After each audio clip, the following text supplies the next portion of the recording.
Namaskar and welcome to Diplomatic Dispatch. I'm your host, Vikas Swarup. The World Economic Forum has just concluded. This is an annual conference held for the last 50 years at the end of January in Davos, a mountain resort in Switzerland, which brings together leaders from government, business, international organizations, civil society, and academia to address critical issues facing the world. Last year, the WEF was cancelled due to the coronavirus pandemic. This year, the global platform convened in virtual mode with participation by several world leaders, including Prime Minister Narendra Modi. The WEF took place against the backdrop of a world still grappling with the unpredictable trajectory of the virus. The IMF estimates that the global economy shrunk by 4.4% in 2020, which it described as the worst decline since the Great Depression of the 1930s. Global foreign direct investment has fallen from $1.5 trillion in 2019 to $859 million in 2021. World trade too fell by 5.3% in 2020 because of declining demand. Prime Minister Modi, therefore, in his address to the WEF on January 17, he said India is tackling another wave of the pandemic with caution and confidence and moving ahead in the economic sphere with many hopeful results. India, he said, has not only administered 1.6 billion vaccine doses to its citizens, but also given a bouquet of hope to mankind, which comprises of the unwavering faith of Indians in democracy, technology that is empowering the 21st century, and talent and temperament of Indians. The Prime Minister said that during the start of the pandemic, India saved many lives by exporting essential medicines and vaccines and living up to its reputation as the pharmacy to the world. He invited foreign direct investment into India by talking about the measures of enhancing ease of doing business and reduction of government interference, such as simplification of corporate tax rates and making them the most competitive in the world. He said India is committed to become the world's reliable partner in global supply chains and is making way for free trade agreements with many countries. India's capabilities in innovation, technology adaptation, and its entrepreneurship spirit makes India an ideal global partner. This is why this is the best time to invest in India, he said. The world is indeed poised for an economic rebound. It expanded by 5.5% in 2021, the highest rate of global economic growth in more than 4 decades. But the new Omicron wave, persistent labor market challenges, lingering supply chain issues, and rising inflationary pressures have led the World Bank to lower global economic growth for 2022 and 2023. According to its latest estimates, the world economy is projected to grow by only 4% in 2022 and 3.5% in 2023. So what does the future hold for a global economic recovery? To discuss this, I am joined by 2 outstanding experts. Mr. Arun Kumar is Chairman and CEO at KPMG India, an alumnus of the Sloan School of Management, MIT, and a former Silicon Valley entrepreneur. Mr. Kumar is a global business leader and financial expert with experiences spanning multiple sectors, from high technology to government, and many geographies, from the United States to India. Most recently, he served as the Assistant Secretary of Commerce for Global Markets and Director General of the US and Foreign Commercial Service in the Obama administration. Neelkanth Mishra is co-head of Asia Pacific Strategy and India strategist for Credit Suisse. A gold medalist from the Indian Institute of Technology, Kanpur, and a former entrepreneur, he has been rated amongst the best analysts in India by the Institutional Investor and Asia Money polls. He is part of the Advisory Council to India's 15th Finance Commission and has been an advisor to several committees appointed by the Government of India. A very warm welcome to both of you. Let me start with you, Arun. Prime Minister Modi delivered the State of the World address at the WEF on the 17th of January. How do you assess the state of the world as we enter 2022 and face year 3 of the pandemic? So Vikas, great to be here with you. So as we enter 2022, pretty much as you alluded, we're coming off a very surreal period, a period of 2 years when all our lives were affected by a pandemic, coming out of a place in China and spreading around the world at tremendous speed. And we saw distress and uncertainty, again, that you alluded to, on a global scale. So in a way, we have seen the mother of all black swan events in recent human memory. So the global health and economic crisis, in a way, is an early warning system for humanity to get its act together. These are some of the messages the Prime Minister himself has conveyed on many occasions. It's a time for the world to reorient our directional thinking, to respond in new and innovative ways to these truly planetary challenges that are coming at us from the pandemic, but also from a warming world, the global warming situation. So in a way, we need to step back and look at what are the lessons from this pandemic. What are the lessons we can learn? So President Nixon famously had said, as someone who had known adversity, success and adversity teach, but he said adversity teaches more. So what are the lessons that we can draw from what's happening and from human history? Now, the global crisis of World War II induced a coming together of nations in creating global response systems, global governance systems like the United Nations, the World Bank. In fact, it was in that context that Winston Churchill said, "Never let a good crisis go to waste." I hope we see a similar coming together of communities and nations to address this common existential threat so that we can together sustain humanity. And this should be in areas from the quick development and rollout of the vaccine, which overall is a great story, to the creation of digital health surveillance systems, so we know what's going on quickly around the world, to creating new medicines, and to coordinating responses globally on the economic front. Now, a lot more needs to be done on these areas. For example, the vaccine rollout, we know that the least developed countries don't get vaccines. That affects the whole world. All countries are in this together. And the chain is only as strong as the weakest link. This is becoming very, very clear. And so the need for global coordination and global equity is becoming clearer than ever before. So now, as we enter this third year of the pandemic, hopefully in its declining phases, I think we should look forward to an optimism, the optimism that you referred to in your opening remarks, that we could not imagine 2 years ago. Many of the global growth estimates that we've been working with were published before the Omicron variant came along. But luckily, it looks like the effect of that might be milder than might have been originally feared. But we also must remember that there will be ups and downs. Progress is rarely a straight line. And the picture, even if we have a good recovery from the pandemic, there can be other issues that come along, geopolitical factors, which, as a former ambassador, you know a lot about, and so many other uncertainties still exist. If I might just speak on three areas, one is the whole question of global versus local. Will continue to dominate the global trade arena. This topic has been gaining steam over the last several years with Brexit and then the Trump administration. And the pandemic has now provided a further impetus to people drawing in within one's borders. At the same time, digitization, the upsurge of digital technology, has gone the other way, pulling everybody together in a different sense, creating a new openness that we could not have imagined before the pandemic. So first, global versus local, how do we sort that out? Second, how do we take advantage of the amazing pace of digital transformation? This has huge opportunities.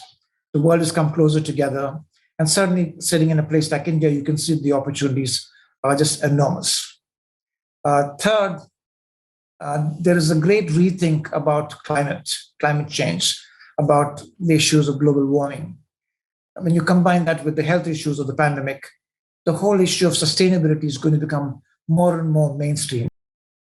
Neelkanth, you heard Prime Minister Modi at the WEF. How important was it for the Prime Minister to give his message of hope at a time of the global pandemic and global uncertainty? Well, for one, I think there is good reason to be hopeful, particularly from the perspective of the Indian economy.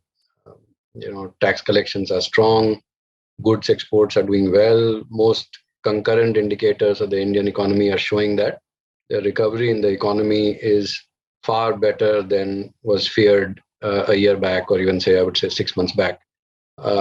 So there's good reason to be optimistic. Secondly, I think it is good reason for the world to be optimistic. So India is no longer a very small economy. And as we keep growing at 7% plus, I think over a period of time, we will be adding meaningfully to global growth. So it's important for the world to be invested in our growth as well, and feel happy that India is doing well, because there is a sixth of global population which is going to benefit from this growth. The third, and I think both you and Arun mentioned this, there's been some remarkable achievements by humans globally during the pandemic, right? So if someone had even suggested that there would be a pandemic and within 2 years, less than 2 years, there would be 10 million vaccine jabs delivered, right? Let alone the development of a vaccine, it would have been unthinkable. But we have achieved all of that in the midst of travel restrictions. There are large businesses that have been set up in India, for example, without the partners ever meeting each other in person.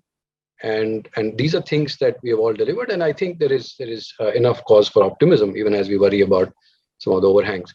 But most importantly, given all the negative press that India copped, especially during the middle of the second wave, I think it is important to let the world know that the recovery is strong. There are lots of deep-rooted changes, because as we emerge, as we grow from being an emerging market to a middle-income economy in the next 15, 20 years, we will need enormous amounts of foreign capital.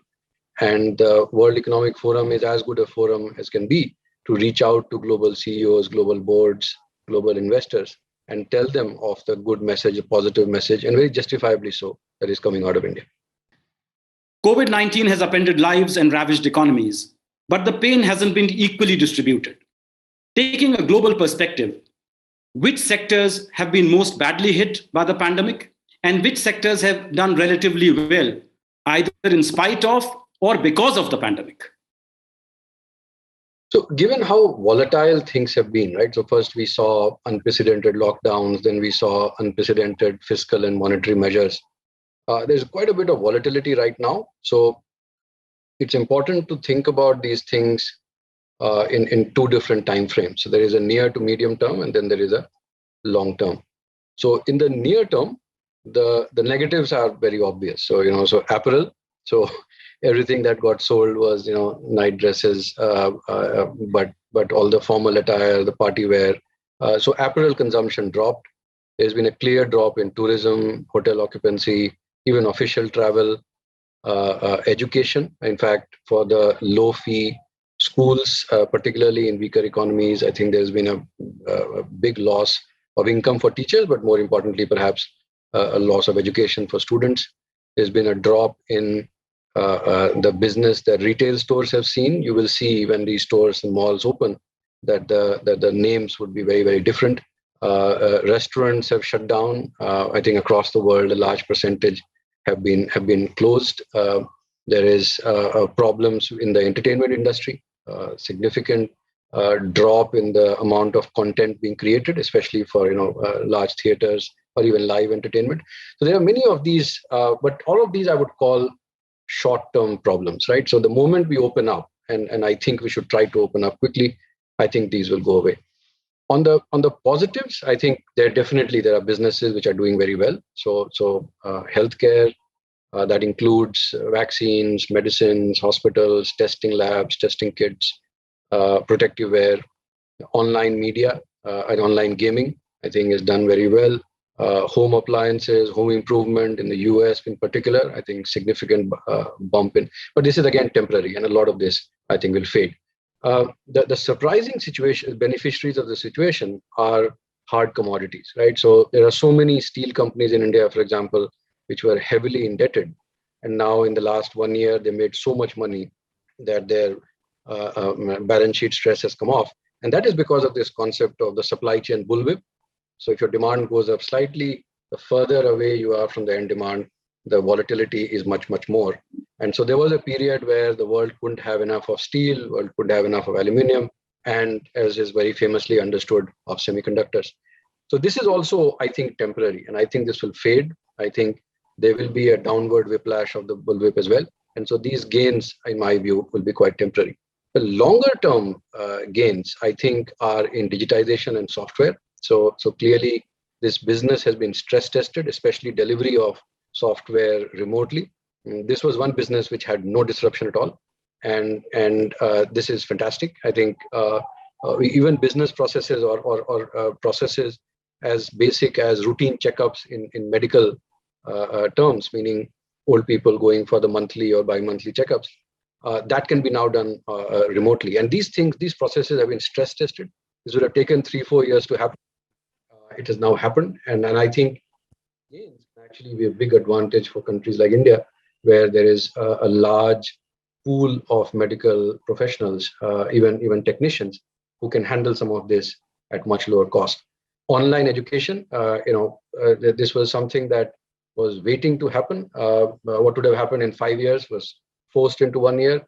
Lots of losses for kids in terms of the time lost. But I think these techniques are going to be very valuable as India tries to address its teacher shortages, the quality of content that it can provide.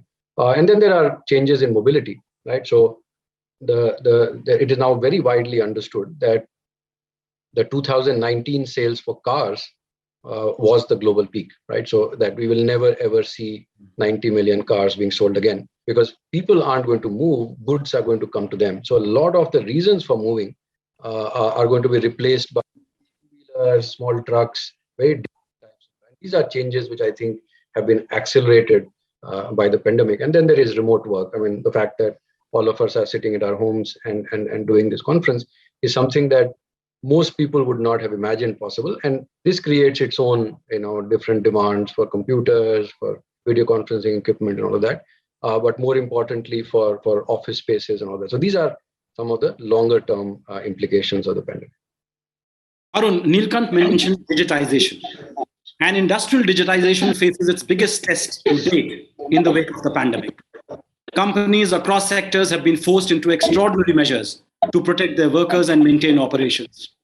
What do you think will be the impact of the pandemic on the ongoing fourth industrial revolution, or Industry 4.0, as it is commonly called?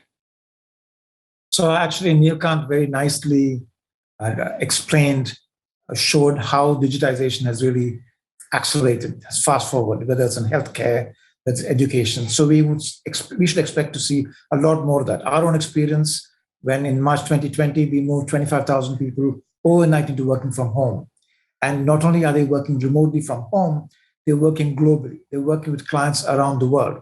So that whole digitization speed has brought in its wake an increase in the use of the relevance of Industry 4.0 technologies, supporting automation, IoT, artificial intelligence, analytics. And these have helped companies stay protected through this crisis. New business models are emerging. Increased cost efficiencies are being achieved. And suddenly data analytics and AI have become essential requirements in a number of areas, from ensuring healthcare protection to protecting individuals and communities. So we're going to see automation, IoT, machine learning, all advancing and helping to create lighter and more resilient infrastructure. In fact, we'd done an outlook last year surveying various CEOs, and we found that most CEOs are focusing on building digital resilience along with agility. So they're very clear that digital lies at the heart of how they operate and how they create new sources of value. So the pandemic has therefore given a very big push to digital, and the opportunities for 4.0 across sectors and supply chains in manufacturing, industrial markets, e-commerce are just immense.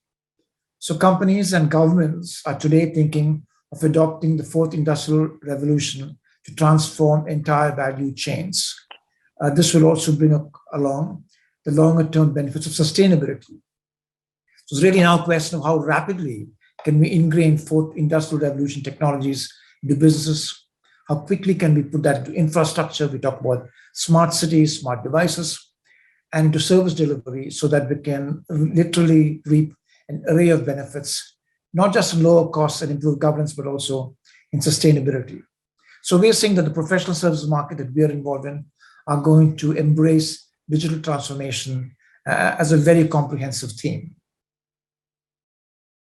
Neelkanth, Prime Minister Modi mentioned in his address that India now has more than 80 unicorns, that is, startups with a valuation of $1 billion or more, making it the third largest startup ecosystem in the world. And in fact, he said that 40 unicorns were created just in 2021 alone. So what is fueling this incredible rise of unicorns in India? This is one of the most remarkable aspects of the Indian economy, that the private side, see, I work on the public side of so we cover listed stocks in the stock markets. But what has been remarkable is that there is significant innovation, significant growth in the private sides. These are all private equity funded, unlisted companies. And this is a remarkably diverse set of sectors. So we had written a report in March last year where we found 100 unicorns, right? So our definition was slightly broader, and which is why we found more companies. This number could be very well close to 140 now. So we found unicorns not only in the largely expected, the e-commerce, the edutech, mobility, food delivery, etc., but also in non-banking finance, in gaming, in software as a service, renewable energy generation, modern trade, new age distribution, logistics, biotech. There's a very wide set of companies, and it gives a certain amount of resilience, because even if one fad was to fade, it is not that the whole thing will collapse. Now the question is, why is this happening? So there are generic factors and there are specific factors. Among the generic factors, I think the most important one is availability of capital. So India has never lacked entrepreneurs. Even at the peak of the license Raj, late 70s, early 80s, the number of companies being registered was growing in the double digits. The problem was that people didn't have enough capital. So if you start with 5 lakhs of savings, there's only a certain pace at which you can make a business grow and then become sizable enough to have an impact on the economy. That problem has been addressed by the surge in private equity over the past 15, 20 years. And this is not unique to India. If you look at the development of emerging markets in the past as well, so when the UK was an emerging market in late 17th and 18th centuries, it relied on savings from the low income, the low countries, the Belgium, Netherlands, etc. When the US was an emerging market in the early 19th century, it was relying on savings of UK and France. So we need those savings, and I think those savings are coming through, and that's creating a lot of dynamism. The second generic factor is grassroots infrastructure, right? So we built rural roads. I mean, it is shocking that till the year 2000, only half of Indian habitations had access to rural roads, Pakka roads. That has helped create electrification, that has helped create universal banking access. And on that fertile soil, it's like now, when the US West built the railroads to access the West. I mean, it wasn't as dramatic in India, but with the roads, now the labor can come out, the goods and services can go in, and suddenly a very large market has been opened up. And that is also creating, I think, new layers of innovation. So the specific factors are for each of the sectors, like in pharmaceuticals, right? So 15 years back, the R&D budgets were $20-30 million. Now some of these companies have scaled up to a level where they do $250-300 million of R&D. And now, instead of just doing plain vanilla generics, they can start doing some innovation, and the ecosystem is evolving. Software as a service wouldn't have existed without the IT services firms creating a very large pool of software engineers, some of the younger ones now at the cutting edge. And now they are starting to really solve tough problems and be, so for every sector, I mean, whether it is logistics, whether it is a new age distribution, whether it is gaming, there is a whole ecosystem related change as well as sector specific changes which are driving the dynamism. And I think there may be a 6-9 month period where you see a funding crunch or a drought, but if you're thinking 3 to 5 years, I think this is a growth which can sustain. Arun, on the one hand, unicorns are creating employment. Yet at the same time, an interesting phenomenon has been noticed in America. In 2020, resignation rates among white-collar workers across the US plummeted due to the fear and uncertainty surrounding the virus. However, 1 year later, individuals left their jobs at an unprecedented rates as the workforce experienced a collective burnout. In fact, it is estimated that 75.5 million people in America resigned their jobs in 2021, leading some to describe the phenomena as the Great Resignation. Is there a similar problem in India? And if so, what are the companies doing to arrest this? Yeah, I think India, we're not really seeing a great resignation, but we're seeing a great reshuffle. The war for talent here is heating up like never before, especially in areas like technology, where technology is critical and dominant. Also with employees at junior to mid-management levels, younger folks, for looking at roles and organizations which to them offer the best of all worlds, where they live, the pay they get, the flexibility they have. So we're seeing that people are not only changing jobs, they're often trying out new things, trying out new industries, looking for new experiences. So we're dealing here with a workforce that is in many ways more talented, but also more discriminating and also more restless, hence the big reshuffle. I don't think it's so much a case of burnout, although that also exists in India. But I think equally the tremendous potential that the market in India offers is driving this great reshuffle. And actually, we saw this even before the pandemic came. Now, there are effects of hybrid working models that have a spillover effect in the cost of living, taking advantage of lower cost of living by living away from the metros. At the same time, people able to do their work with folks across the world living, in the non-metro areas. So the flexibility of living in their hometowns, but working just as effectively as living in a metro is really changing the way people are looking at things. And this also means that companies should look at the whole workforce model in a different way. Our own approach is we want to offer a healthy working environment. We want to offer our people challenging opportunities. We want to offer an abundance of learning and development. And we want to have employee well-being, which goes beyond health, as our priority.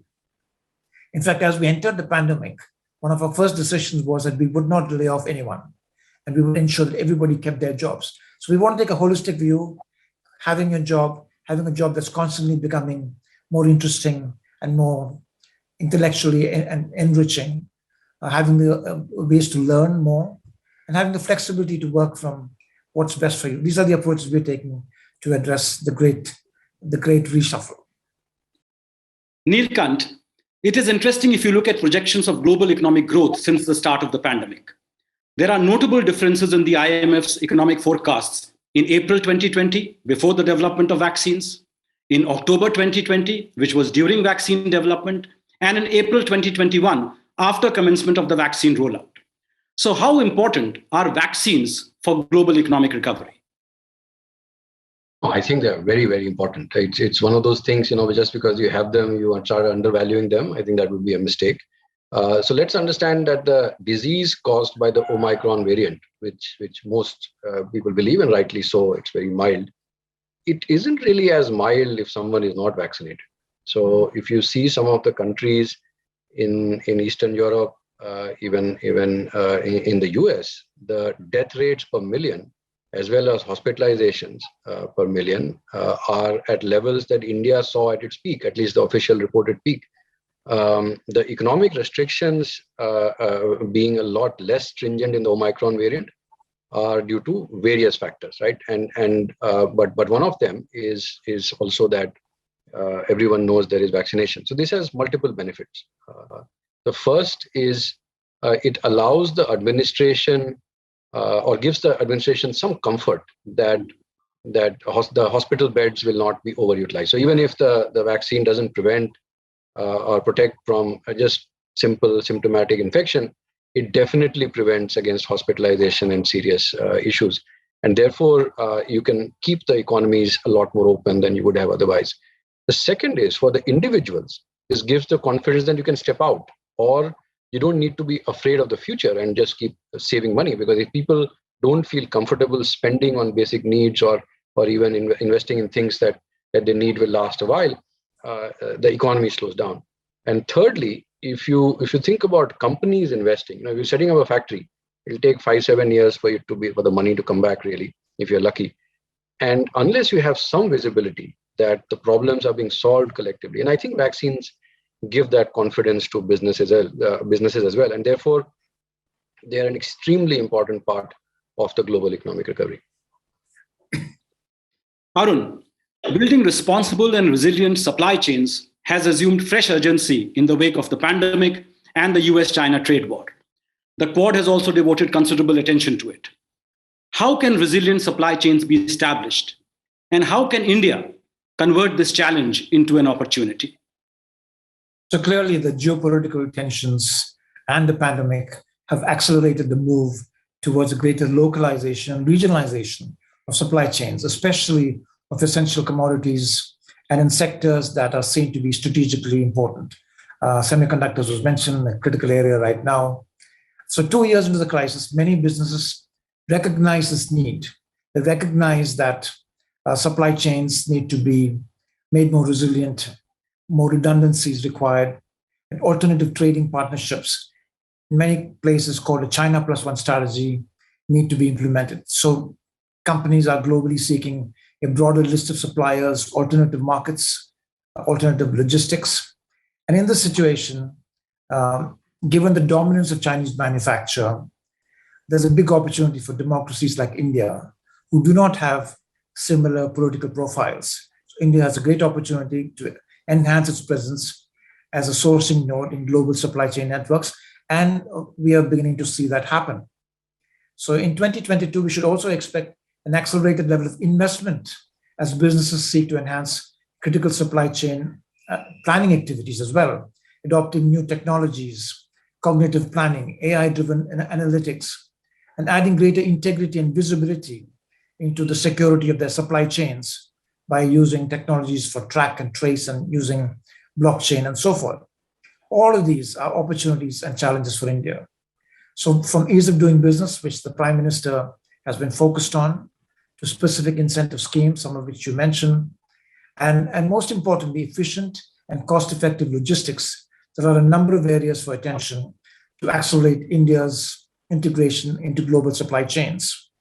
Now, India's logistics capacity, on the one hand, and consistency in policy environment on the other would be key. India's Gati Shakti National Master Plan cannot have been more timely or appropriate, seeking to integrate infrastructure and logistics planning, development, and implementation using digital technologies. So the more India is integrated into global and regional supply chains, the better it is for its economy. A great example is Bangladesh. You can see right next door the economic benefits accruing to them from their greater integration into these global supply chains. Technology especially for garment manufacturing. Absolutely, absolutely, a huge difference. And now for India, technology is another area where India stands to gain. As Indian technology entrepreneurs, the unicorns have been mentioned several times. They can make a difference by creating new technologies, new platforms, and that's already happening, that can play into these complex global supply chain networks. So all of these can actually portend very well for the economy, for the Indian economy certainly, and for many economies as global trade picks up to reconfigure itself to become more resilient. My final question to both of you. What, in your opinion, should be the pathway to global economic recovery? What policy prescriptions would you advocate? Arun, you want to go first? Sure. I would say without doubt, one of the most vital pathways towards global economic recovery is to return to increased openness in global trade and investment. So after the isolation of the Trump years, which you had alluded to, coupled with Brexit, we are now seeing increased activity in expanding free of preferential trade areas. Some of these are bilateral conversations, which the Prime Minister alluded to. Others are multilateral, and India is not in many of those. The UK and India are talking. The US and India have revived the Trade Policy Forum, a very good step. But in Asia, you have the Regional Comprehensive Economic Partnership, the RCEP, which went into effect on the 1st of this month, just 20 days ago. And then you have the Comprehensive and Progressive Agreement for Trans-Pacific Partnership, the CPTPP, which took over from the TPP. That's picking up. So India, and as it turns out, the US as well, are in neither of these multilateral configurations. So in my view, both India and the US probably should think about their roles vis-a-vis the CPTPP. Such an economic joining of forces would complement the security architecture that is at the heart of the Quad and, in fact, of the Indo-Pacific security paradigm. A key policy prescription that I would advocate globally is an even greater focus on exports and trade, greater openness and flow of investments. And this would mean not just policy and infrastructure, but also active promotion and marrying it with geopolitical strategy. On geopolitical strategy, from India and the US, the Quad should be viewed as a place to seriously expand the economic dimension. Today, that economic dimension in the Quad has been about vaccines and related financing and production. Why not expand that to further broader trade and investment, cooperation financing in standards, or look at the CPTPP as an approach to achieving the same thing? A second separate prescription, the first was trade and investment, second would be to sustain greater investment in infrastructure, namely transportation, urbanization, and power. Critical for growth globally. You can see in the US, the Biden administration has made infrastructure build back a very key platform. India has continued to invest in infrastructure. The Prime Minister at Davos spoke about investing 1.3 trillion in infrastructure, especially in connectivity. That is the heart of logistics. And he also talked about asset monetization. So infrastructure is critical for global and regional supply chains. It's important for India and globally also for areas in Africa and parts of Asia. And finally, I would say, in terms of priority, there should be a huge focus, and maybe this should be the first one, is to focus on the soft infrastructure of education, skilling, and healthcare.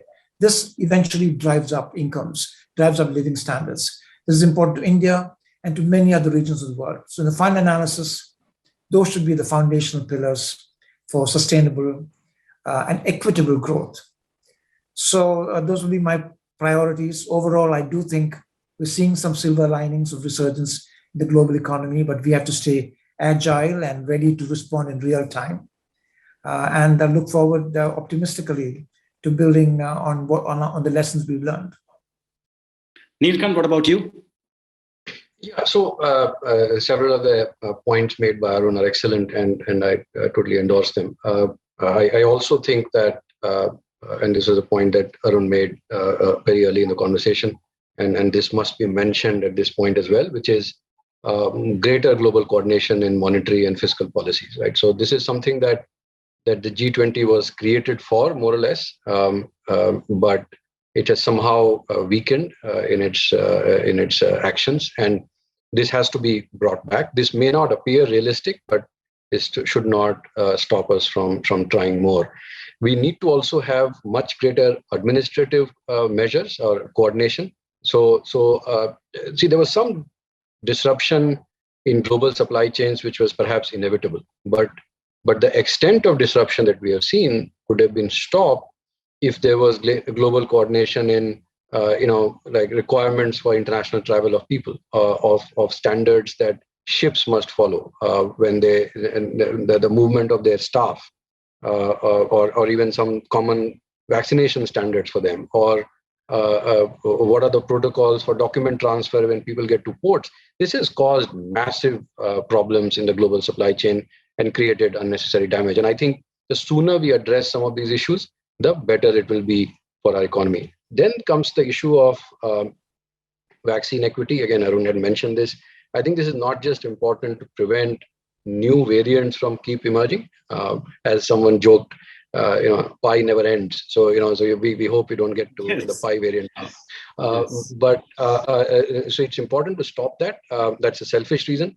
But there is an even more selfish reason, which is that through fiscal stimulus, you can bring back demand. But say, if some copper mine in Chile gets shut down because of an outbreak of COVID, then it hurts the whole world because copper prices go up, and then the whole world slows down.